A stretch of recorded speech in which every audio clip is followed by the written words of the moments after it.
আজকের topics font style যেভাবে আপনার মোবাইল ডিভাইসে আপনি এক্সচেঞ্জ করে নিতে পারবেন, সেটি কিভাবে করবেন আজকে আপনাদের সাথে আমি সেটি শেয়ার করব। Let's get started.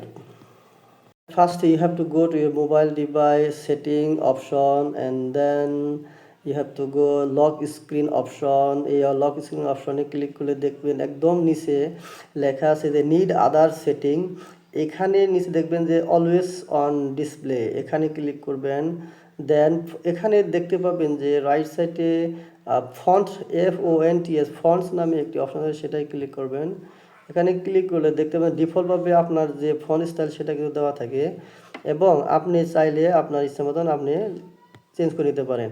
এখানে একটু ডান পাশে দেখতে পাবেন যে 3টা ডট, এখানে ডটে ক্লিক করলে আপনি এখানে দেখতে পাবেন নিচে অসংখ্য ফন্ট স্টাইল আপনার ডিভাইসে অলরেডি দেওয়া আছে ফ্রি। যেটি ফ্রি লেখা আছে সেটি আপনি ডাউনলোড করে এখান থেকে ডাউনলোড করে অ্যাপ্লাই করে নিতে পারেন আপনার মোবাইল ডিভাইসে, যেটি আপনার পছন্দ হয়। ঠিক আছে, এভাবে আপনার মোবাইল ডিভাইসে ফন্ট স্টাইলগুলো চেঞ্জ করে নিতে পারেন। ভিডিওটি যদি কারো ভালো উপকার লেগে থাকে তাহলে ফেসবুক পেজে একটি লাইক কমেন্ট করবেন এবং ফলো দিয়ে আমার পাশে থাকবেন পরবর্তী ভিডিওর জন্য। ধন্যবাদ।